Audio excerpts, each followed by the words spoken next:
I got so much motherfucking design on right now. Break it down, bring it back, make it clap. I got 3 old thoughts, new block, where that thing. Bitches on my line, and you know.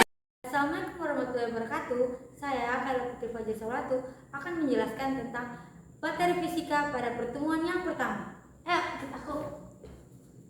Jadi, yang pertama materinya adalah torsi, momen gaya, energi kinetik, dan rotasi. Dan pertama saya akan menjelaskan apa itu torsi atau nama lainnya adalah momen gaya.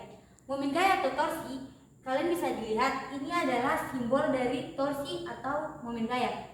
Momen gaya atau torsi merupakan besaran vektor yang mengakibatkan benda berotasi atau berputar. Nah teman-teman, karena saya sudah menjelaskan apa itu torsi atau momen gaya, jadi saya akan memberikan contoh dalam kehidupan sehari-hari. Ayo ikut saya.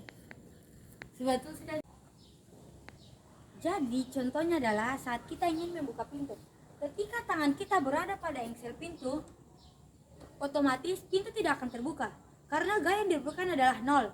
Tetapi ketika tangan kita berada jauh pada engsel pintu, secara otomatis pintu akan terbuka karena adanya gaya. Jadi salah satu contoh salahnya adalah kalau Rina mendorong pintu dengan gaya 10 Newton dan jarak tangannya dengan engsel sejauh 50 cm. Berapakah nilai momen gaya? Sebelumnya kita harus mencari rumus apa yang harus dipakai. Rumus yang dipakai adalah tau sama dengan F kali R. Diketahui F sama dengan 10 Newton dan juga R sama dengan 50 cm. Kita harus membawa 50 cm ke meter. Jadi 50 cm dibawa ke meter adalah 0,5 meter. Penyelesaiannya adalah tau sama dengan 0,5 dikali 10 Newton. Jadi hasilnya 5 Newton meter. Oke, selanjutnya saya akan menjelaskan apa itu hubungan antara momentum gaya, momentum inersia, dan juga percepatan sudut. Untuk mendapatkan hubungan antara momentum gaya, momen inersia, dan percepatan sudut, maka dapat menganalogikan dengan menerapkan hukum 2 Newton. Jadi yaitu sigma F sama dengan M kali A, F sama dengan M kali 2 kurung A kali R. F kali R sama dengan M kali R buka kurung R kali A. F kali R sama dengan M kali R kuadrat kali A. Jadi diperolehlah tau sama dengan I kali A atau sigma I sama dengan I kali A. Selanjutnya ini adalah rumus Ektran sama dengan 1/2 M kali V kuadrat. Sehingga ditulis Ektran sama dengan 1/2 I omega kuadrat. Kita memberikan salah satu contoh soal, yaitu sebuah silinder pejal bermassa 5 kg bergerak menggelinding dengan kecepatan 10 meter per 5. Tentukan besar energi kinetik yang dimiliki oleh silinder pejal tersebut, atau di mana momen bersia silinder pejal I 1/2 mr kuadrat. Jadi di sini ada Ektron sama dengan Ektraus tambah Ektron sama dengan 1/2 mv kuadrat tambah 1/2 I, yang dimana 1/2 mv kuadrat adalah Ektron dan juga 1/2 I adalah Ektron, sama dengan 1/2 mv kuadrat ditambah 1/2 I buka kurung V per 1 kuadrat sama dengan 1/2 mv kuadrat ditambah 1/2 kali 1/2 mv kuadrat kali V kuadrat sama dengan 1/2 mv kuadrat ditambah 1/4 mv kuadrat, yang dimana 1/4 didapat dari 1/2 dikali 1/2, yaitu sama dengan 1/4 sama dengan 1/2 kali 5 kali 10 kuadrat, yaitu 5 adalah massa dan juga 10 adalah kecepatan, sama dengan 1/2 sudah dihabiskan dikali 5 kali 50, yang artinya 250, ditambah 1/4 sudah dihabiskan buka kurung 5 kali 25, yang dimana mendapatkan 125. Jadi kesimpulannya adalah sama dengan 375 Joule. Selanjutnya saya akan menjelaskan tentang contoh soal berikut, yaitu F1 sama dengan 4 Newton, dan juga F2 sama dengan 6 Newton, dan juga F3 sama dengan 6 Newton. Jadi pertanyaannya adalah berapakah nilai totalnya?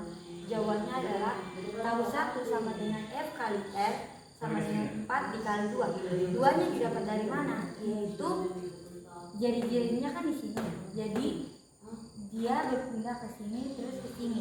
Jadinya 2 sama dengan 8 Newton meter minus. Karena searah minusnya didapat dari mana? Karena searah jarum jam.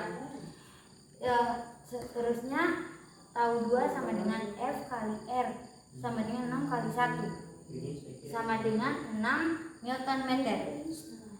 Tahu 3 sama dengan F kali R sama dengan 6 kali 2 yaitu sama dengan 12 Newton meter. Jadi total hasilnya adalah min 8 ditambah 3 ditambah 12, hasilnya 7 Newton meter.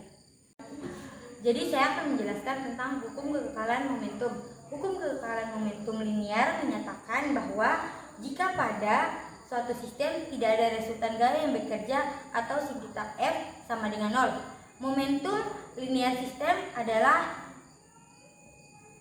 kebal atau konstan. Pada gerak rotasi jika letak ada resultan momen gaya atau torsi atau tau sama dengan 0, maka akan juga berlaku hukum kekekalan momentum sudut, sehingga secara konspektual dapat ditulis L1 sama dengan L2, I1 kali omega 1 sama dengan I2 kali omega 2. Jadi ini salah satu contoh soal, yaitu seorang penari balet yang berputar dengan lengan terlentang dan kelajuan 300 per sekon memiliki momen inersia 12 kg meter kuadrat. Jika lengannya merapat ke tubuh, momen inersianya menjadi 4 kg meter kuadrat, maka berapakah laju putaran kecepatan sudut ketika lengannya merapat tersebut? Jadi omega 1 sama dengan 300 meter per sekon, yaitu I1 sama dengan 12 kg meter kuadrat, I2 sama dengan 4 kg meter kuadrat. I1 sama dengan 12 kg didapat dari inersia yang ini, dan I2 didapat dari inersia yang ini. Jadi L1 sama dengan L2, I1 kali omega 1 sama dengan 1 I1 kali W2, 12 kali 3 sama dengan 4 kali omega 2, 36 sama dengan 4 L1 sama dengan L2, I1 dikali omega 1 sama dengan I2 dikali omega 2, 12 dikali 3 sama dengan 4 kali omega 2. Jadi hasilnya 36 sama dengan 4 omega 2. Omega 2 sama dengan 36 dibagi 4 yaitu 9.